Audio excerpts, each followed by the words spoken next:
Bonjour et bienvenue dans Génération Méditerranée, l'hebdo. Je suis ravie de vous retrouver pour un numéro spécial consacré au moment fort de l'émission depuis la rentrée de septembre. Il sera bien sûr question d'économie, d'environnement ou encore de politique, mais aussi d'art et de culture. En résumé, tout ce qui crée le chaos et fait le charme de la Méditerranée. C'est parti! La Méditerranée couvre environ 0,3% des eaux du globe, ce qui, sur le papier, représente peu de choses. Et pourtant, c'est l'un des hotspots, des points chauds les plus vulnérables de la planète. Vous l'avez dit, mer semi-fermée, elle est particulièrement soumise au réchauffement climatique et aux pollutions. Aujourd'hui, est-ce que l'état des lieux, vous l'avez un petit peu évoqué, est-ce qu'il est particulièrement inquiétant ? Oui, donc du point de vue environnemental, oui, c'est très alarmant parce que donc on a ces vagues de canicules marines. Je pense que tout le monde s'est rendu compte que cet été l'eau était particulièrement chaude, en moyenne 6 degrés de plus que la normale. Ça entraîne des événements de mortalité massive des organismes marins, par exemple des forêts de gorgones rouges qui sont mortes au large des côtes du Var, et donc il faudra plusieurs dizaines d'années pour que ça revienne. C'est ça, c'est ce que vous me disiez lors de la préparation de cette émission. La gorgone rouge croît de 2 cm par an. En moyenne, oui. Une forêt est reconstituée en 80 ans, donc, et un été pour tout détruire. Exactement. Exactement. Et en fait, tous les organismes qui vont être ancrés sur du substrat ou dans le sable vont être particulièrement vulnérables puisqu'ils ne peuvent pas se déplacer. Et donc ces réchauffements entraînent aussi des migrations d'espèces du sud vers le nord de la Méditerranée, et également la Méditerranée se tropicalise avec des espèces dites invasives qui viennent de mer Rouge par le canal de Suez, et donc ça entraîne un déséquilibre de toute la chaîne alimentaire, et ça a aussi un impact par exemple sur la pêche. Bien sûr. Et plus particulièrement en Corse, selon les experts de la station de recherche sous-marine et océanographique de Calvistariso, la mer était plus chaude de 3 degrés cette année par rapport à l'année dernière. La température a atteint 30 degrés à certains endroits, donc on le voit, un phénomène très inquiétant avec des conséquences sur le long terme. Ah oui, c'est prouvé que le changement climatique amplifie ces phénomènes qui durent plus longtemps, qui sont plus intenses, donc qui couvrent la couche de surface, mais entre 0 et 20 mètres. Donc là, on trouve quand même un maximum de biodiversité marine. Et c'est malheureusement, ce sont des phénomènes qui vont se répéter plus souvent et plus longtemps à venir.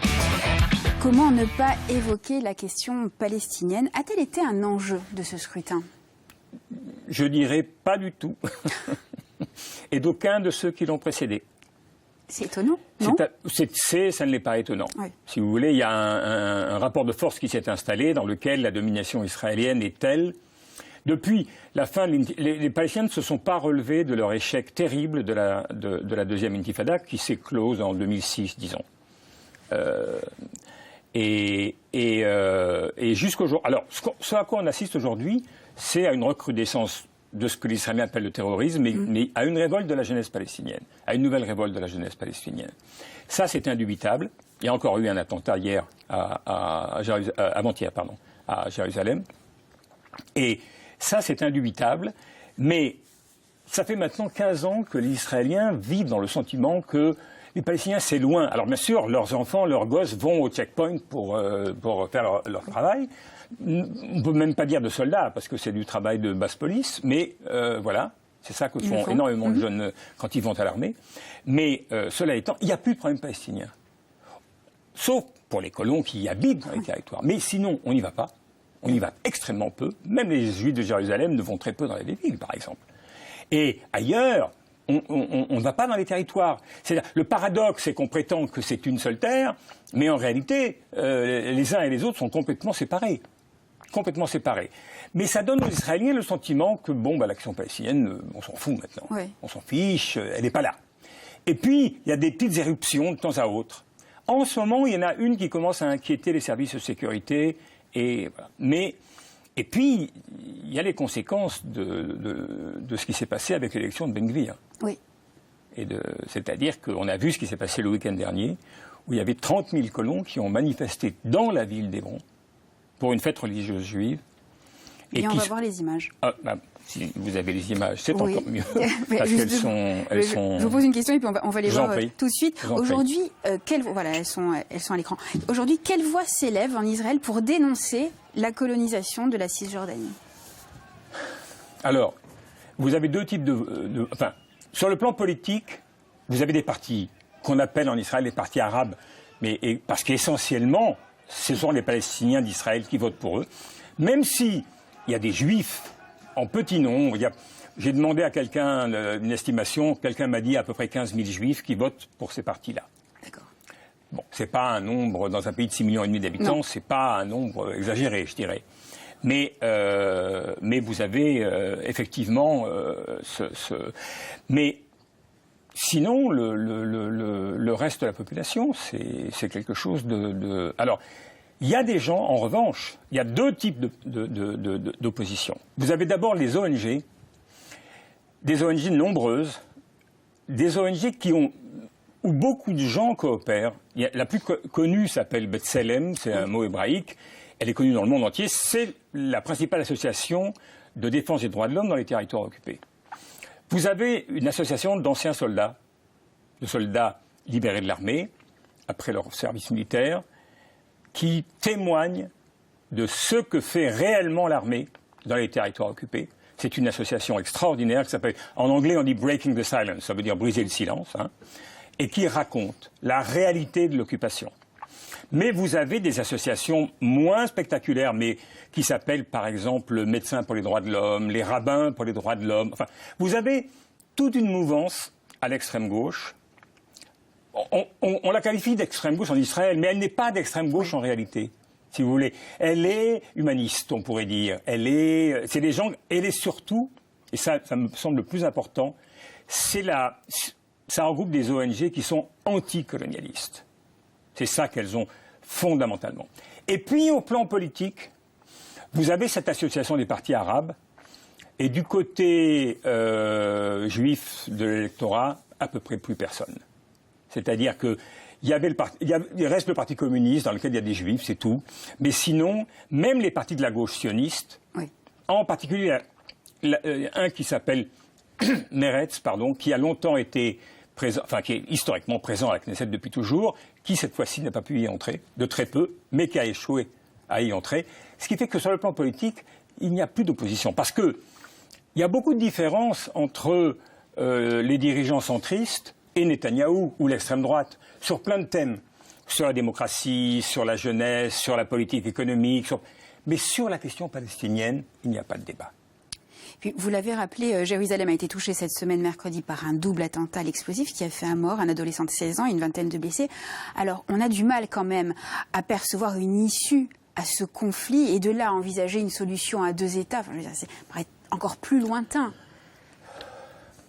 Après toute votre argumentation et votre... Non, moi je n'ai, si vous voulez, moi je connais le débat, deux États, un seul État, etc. Je pense que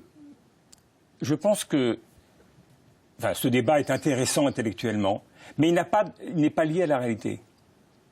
C'est-à-dire qu'aujourd'hui, le différentiel entre la capacité de domination israélienne et la capacité de résistance palestinienne est tel qu'on arrive à un paradoxe qui explique pourquoi le conflit est bloqué. Les Israéliens sont hyper puissants. Quand je dis hyper puissants, c'est pas seulement sur le plan militaire. C'est pas parce qu'ils ont la bombe atomique et en face, les autres, ils ont des mortiers artisanaux. Non. C'est évidemment militaire, mais c'est politique. Il y a un côté à un État, l'autre ne l'a pas. C'est économique, c'est technologique, c'est universitaire, c'est... Sanitaire. C'est tout ce que vous voulez. Et le résultat, c'est quoi? C'est que les Israéliens ne peuvent pas perdre. Mais tant que les Palestiniens sont là, comme disent les Anglais, une épine là où je pense, ils ne peuvent pas gagner. Ils n'ont pas gagné. Et les Palestiniens, ils peuvent prendre des coups et des coups et des coups et des coups, comme ça vient depuis 15 ans, sans aucune capacité de résister, ou à peine. Mais en fait, ils ne peuvent pas perdre. Parce que tant qu'ils sont là, les autres n'ont pas gagné.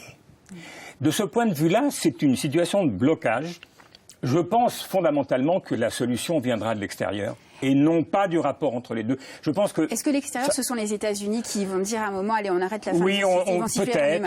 Enfin, jusqu'à récemment, la place des États-Unis est en train de changer dans la région, donc c'est un peu compliqué. Et puis, les Américains aujourd'hui regardent beaucoup plus du côté de la Chine, du côté de la Russie, de ce qui se passe en Ukraine, etc. Donc ils ne peuvent pas tout faire à la fois. Est-ce que ce conflit, il y a encore un intérêt à le résoudre? Ou est-ce que finalement il est tellement installé que je pense que tout le monde penser qu'il n'y a pas d'intérêt serait une erreur gravissime. Gravissime. Ça fait maintenant plusieurs années qu'on entend le mot crise façon tarte à la crème. Une crise économique, énergétique, alimentaire, migratoire, monétaire. On pourrait continuer comme ça longtemps. Peut-on encore parler de crise quand c'est une situation qui est installée depuis des décennies ? Effectivement, une crise, c'est quelque chose de transitoire. Ça peut durer quelques années, grand maximum. La grande crise financière qu'on a connue, c'est 2008-2010. Bon, après, on a eu la problématique que l'on a, c'est la succession des crises. On a eu une problématique au début des années 2000, la crise financière, ensuite la crise de la zone euro, la crise Covid, la crise de l'énergie. Donc effectivement, ça fait beaucoup. Une succession. Mais il y a aussi des phénomènes plus structurels, notamment en Méditerranée, un modèle qui structure l'espace méditerranéen, qui lui n'est pas forcément issu des crises. Il est bouleversé et impacté par les crises, mais on va dire il est structurellement présent et lui, pour le coup, on ne peut pas vraiment dire qu'il soit, on est dans une crise perpétuelle en quelque sorte. Est-ce qu'aujourd'hui, on peut définir les grands marqueurs économiques du bassin méditerranéen malgré l'hétérogénéité des 23 pays et identités qui le composent? Alors, c'est vrai que je connais moins bien le bassin sud, le Maghreb et la Méditerranée orientale, mais si on regarde un peu sur la partie plus européenne, ce que l'on voit, au-delà des divergences, il y a quelques poches un peu industrielles, la Catalogne, la région PACA aussi, avec les poches industrielles. Mais globalement, l'espace méditerranéen, il a une structure assez commune, une population vieillissante, avec une faible natalité d'un autre côté, donc une structure démographique très, très défavorable. Oui, on va voir la pyramide des âges. Et, tout à fait. Et, un modèle économique peu industrialisé, avec peu de secteurs à forte productivité, peu d'appétence pour l'innovation et la recherche, et une forte empreinte de l'activité touristique et de tout ce qui est satisfaction des besoins de consommation des habitants et des touristes, donc, avec aussi un point assez important de la construction. Et tout ça fait créer un système où, en fait, le niveau de pauvreté reste très important, les inégalités aussi, de revenus, de patrimoine sont très importantes, et les inégalités entre générations aussi posent problème.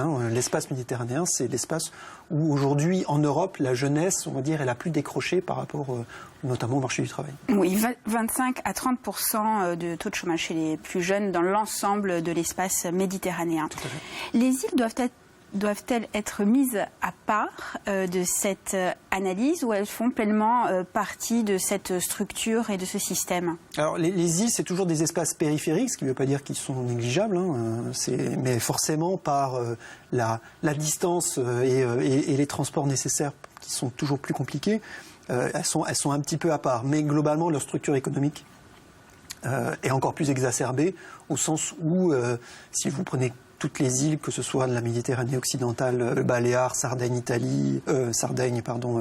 Corse, Malte, mais si vous allez aussi sur la Crète ou Chypre, vous avez là, on va dire, le modèle que j'ai décrit précédemment, qui est encore plus exacerbé, une population plus vieillissante, encore moins de secteurs industriels, encore moins d'appétence pour l'innovation et la recherche, et finalement un tissu très focalisé sur l'activité saisonnière.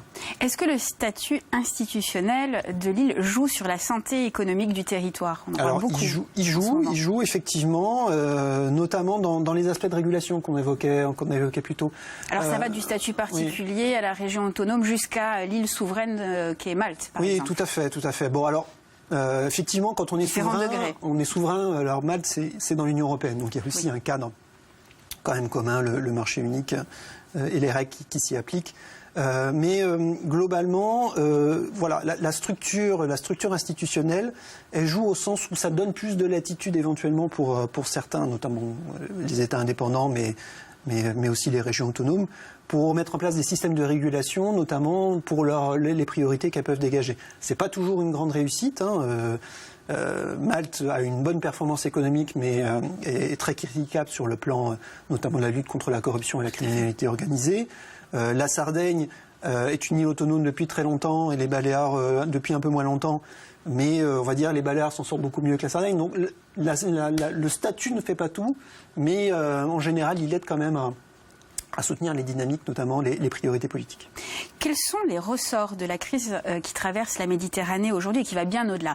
Est-ce qu'on peut la dater à l'invasion de l'Ukraine? Est-ce qu'on peut parler du Covid? Est-ce encore antérieur à tout cela? Alors en Méditerranée, la structure économique, on peut même la relier à une crise qui est finalement ce qu'on appelait la grande déflation de 1870. Donc on peut remonter très très loin. Okay. Non, mais ce que je veux dire, c'est qu'il y a eu un mouvement de fond de décrochage de l'espace méditerranéen, notamment européen par rapport au reste, et notamment au nord de l'Europe, qui se joue un peu à la fin du 19e siècle, enfin, en tout cas qui s'accentue très fortement à partir de ce moment-là, et avec un décrochage où on touche le point bas à peu près dans les années 60-70. Et ensuite, on met en place ce nouveau modèle, notamment avec la forte imprégnation de l'activité touristique, qui a permis de raccrocher un peu les wagons. Mais là, effectivement, aujourd'hui, on arrive sur, notamment après la crise Covid et avec cette crise énergétique, sur un espace qui est déjà structurellement, on va dire, en décrochage par rapport au reste de l'Europe. Si vous regardez les régions d'Espagne, d'Italie, elles ont globalement eu une richesse par habitant qui a stagné. Depuis plus de 20 ans. Depuis le début des années 2000, on est quasiment aujourd'hui au même niveau. On a fluctué, mais maintenant on est à peu près au même niveau. En Grèce, on a perdu 20%. Et encore, on est descendu plus bas que ça. On est remonté un petit peu depuis 2-3 ans. En revanche, en Europe centrale et baltique, on a eu la richesse par habitant qui a été multipliée par 2. Alors ils partaient de plus bas, mais aujourd'hui ils ont rejoint finalement le niveau de richesse que l'on a en Méditerranée européenne. Et on s'aperçoit que d'un côté, on a une frustration liée à la stagnation qui s'installe maintenant depuis, je vous l'ai dit, près de 2 décennies, alors que de l'autre côté, en Europe du Nord, en Europe centrale, on voit des dynamiques de croissance très fortes. Et finalement, on ressent ça à travers aussi, la forte, on va dire, impact sur notamment le foncier et l'immobilier, et à travers les achats qui viennent de l'extérieur.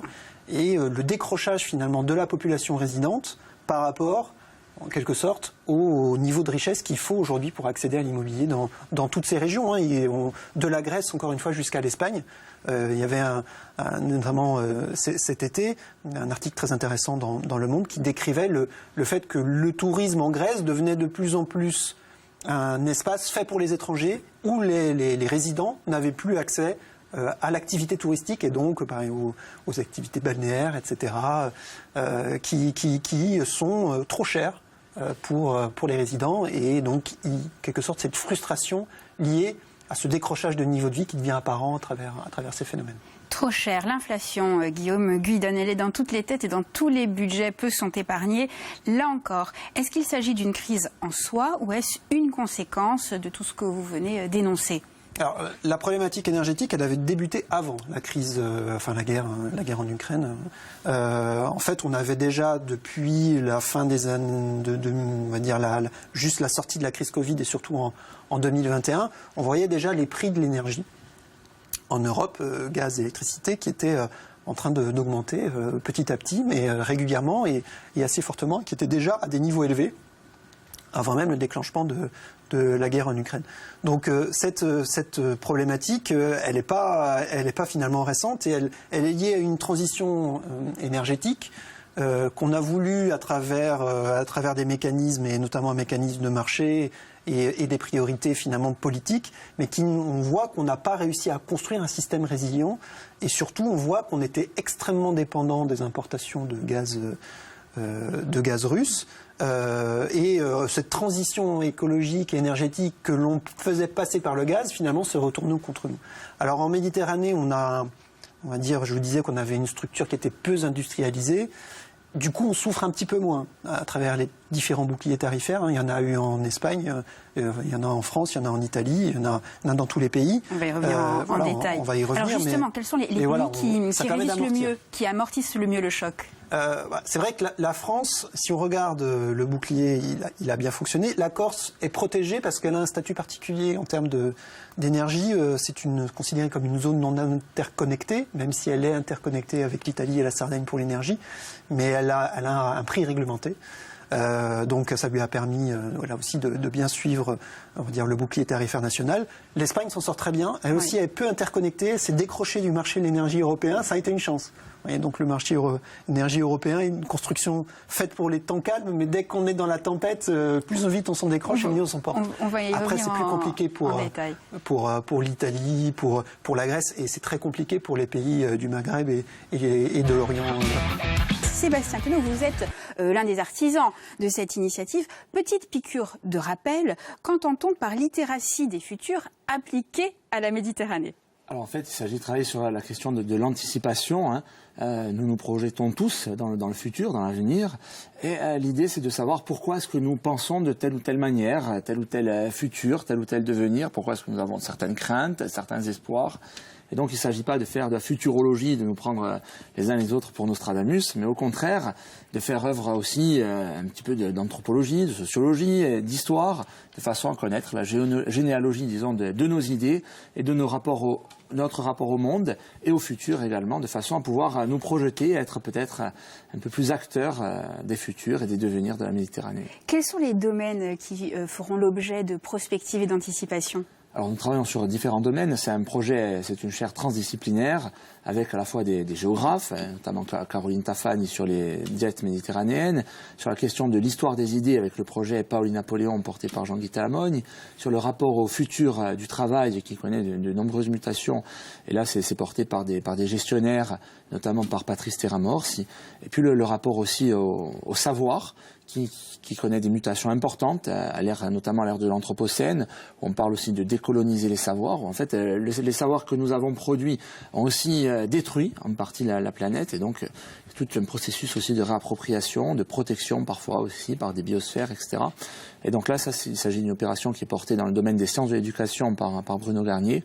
Et puis nous travaillons aussi de façon plus générale sur la question des imaginaires en Méditerranée, la façon dont nous nous représentons les uns les autres, et puis aussi nos futurs, comme nos histoires et nos mémoires respectives. Et là, c'est un vaste programme qui peut réunir des sociologues, des anthropologues, mais aussi des littéraires, par exemple. Marina, quelles sont les raisons qui vous ont poussé à intégrer ce programme ? Alors, depuis que j'ai commencé la thèse l'année dernière, on a eu beaucoup de discussions avec Sébastien Queneau. Et c'est vrai que dès le départ, il nous a intégrés avec d'autres doctorants dans ce projet-là. Et on a de suite dit oui parce qu'on y a vu une opportunité de s'investir dans un réseau. Et voilà. Et qu'est-ce que ça signifie en fait pour vous et votre spécialité ? Alors, ça signifie intégrer de nouvelles méthodologies dans ma thèse et m'en servir aussi pour avoir une ouverture supplémentaire sur ce qui peut se passer en Méditerranée.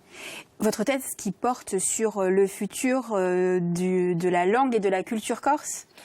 Voilà, le futur. Alors, vraiment pour généraliser. Pour généraliser, en fait, la thèse, elle porte sur les locuteurs du Corse aujourd'hui. L'objectif principal, c'est de définir les profils de locuteurs. Qui parlent Corse aujourd'hui et surtout, pourquoi ils veulent parler ou apprendre à parler. Parce qu'aujourd'hui, on sait qu'il y a de moins en moins de locuteurs natifs et de plus en plus de personnes qui font une démarche volontaire d'apprentissage, qui sont des néolocuteurs. Voilà. Donc c'est un enjeu pour le territoire. C'est un enjeu pour le futur de la langue corse, pour le futur des locuteurs. Et comme c'est une question qui est socialement vive et qui est très forte dans les débats publics, ça a une grande importance. Est-ce que c'est aussi le présupposé des valeurs associées à la culture et à la langue corse qui va vous permettre de vous projeter dans la société insulaire de demain, souhaitée, voulue, fantasmée ? Oui. Après, quand on parle de langue corse, ça renvoie à tout un imaginaire qui est beaucoup plus large que la langue corse.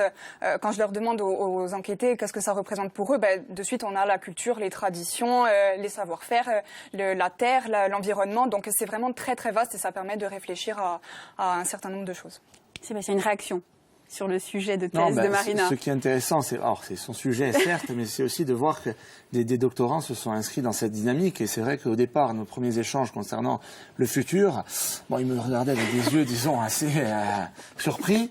Et en même temps, on a pu observer, notamment avec l'appui de Riel Miller, avec lequel nous avions organisé un laboratoire justement concernant l'anticipation, et bien de voir qu'ils ont pu adhérer, comprendre la démarche et voir combien est-ce que ça pouvait enrichir en fait leur recherche doctorale et enrichir du coup la vie de notre laboratoire. L'Institut du monde arabe joue pleinement son rôle de promoteur des cultures, y compris, vous l'avez dit, et peut-être même surtout lorsque celle-ci dérange. Ça a été le cas l'année dernière pour l'exposition Juifs d'Orient, qui a suscité certaines polémiques. Oui, alors des débats, des interrogations sur un sujet qui est extrêmement sensible, qui est le conflit israélo-palestinien. Il n'empêche que l'IMA a organisé, ouvert au public jusqu'à la fin cette exposition sur l'histoire plurimillénaire des Juifs d'Orient.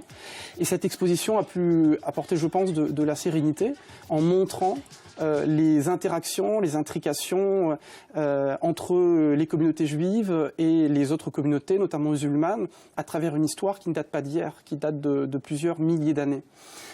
Et parallèlement à cette exposition, des rencontres qui ont été extrêmement fortes, qui ont fait venir d'ailleurs le recteur de la Grande Mosquée de Paris, des imams, avec des échanges entre toutes les confessions, du bouddhisme à la religion catholique, du protestantisme à la religion musulmane. Et donc l'Institut a pu montrer que sur des sujets sensibles, on pouvait rassembler, créer du dialogue et créer de la sérénité. Dans cet esprit de dialogue, vous avez édité avec le musée d'art et d'histoire du judaïsme une mallette numérique Culture en partage où comment les œuvres des deux cultures se répondent. Oui, alors c'est une collaboration de très long terme avec le musée d'art et d'histoire du judaïsme qui nous lie, notamment à travers le parcours que nous organisons avec eux et notamment le Collège des Bernardins aussi dans Paris, un certain nombre de modules d'éducation pour les plus jeunes autour du dialogue interreligieux. C'est destiné aux scolaires. Et là, la mallette, alors, et l'aboutissement, je dirais, de cette collaboration, puisque c'est le produit de plusieurs années de travail de nos équipes respectives. Et cette mallette, c'est en fait une clé USB qu'on diffuse dans toutes les écoles de France, qui est utilisée par les enseignants pour rapprocher des objets d'art issus de nos collections respectives. Et à travers ce dialogue, montrer les points communs, éventuellement des divergences, le dialogue qui a pu se tisser entre ces deux religions. En ce moment, c'est l'exposition Habibi, les révolutions de l'amour qui éveille les passions. Elle présente des œuvres récentes autour des identités LGBTQIA+, et on peut la visiter jusqu'au 19 février prochain. Alors, et au-delà d'exploser les clichés, les stéréotypes, qu'est-ce que cette initiative représente pour les artistes qui sont exposés ? C'est une exposition majeure parce qu'on leur donne une vitrine pour exposer leur travail, pour rencontrer un public qui les connaît ou qui ne les connaît pas. C'est aussi un processus de légitimation. Ils sont présentés dans une institution de premier ordre à Paris et c'est peut-être pour certains d'entre eux la possibilité de s'exporter ailleurs. Oui, certains d'entre eux sont originaires de pays où, par exemple, l'homosexualité est interdite, illégale, voire même sanctionnée de peine de mort. Oui. Et c'est pas anodin. Non, c'est pourquoi leur travail est très courageux. Et c'est pourquoi, de la part de l'Institut du monde arabe, c'est une exposition qui n'est pas anodine. Encore une fois, qui n'a pas fait l'objet de tentatives de censure. On y présente ce travail. Je dirais quand même que cette exposition, c'est d'abord présenter le travail personnel de ces artistes. Et c'est ce qui est frappant à travers ces 23 artistes LGBT, mais pas tous gays, gay-friendly pour certains, alliés, comme on les qualifie, qui témoignent des questions et des réflexions actuelles sur l'homosexualité, l'identité de genre, la question du dialogue entre ce qu'on appelle aujourd'hui intersectionnel. Et ce qui me frappe beaucoup dans le public qui vient voir l'exposition, c'est que c'est un public très divers. C'est pas du tout un public, comme on pourrait dire, communautariste. C'est un public ou acquis à la cause. C'est un public très divers qui s'intéresse à cette problématique. Et d'ailleurs, les statistiques de l'Institut montrent que la moyenne d'âge du public est de 26 ans. Et je pense que c'est un record battu pour une exposition à Paris, parce que ce sont des thématiques qui intéressent les jeunes générations. Merci à vous de nous avoir suivis. On se retrouve tout prochainement sur France 3 Corse via Stella. Et en attendant, n'oubliez pas le replay sur France.tv. Salut!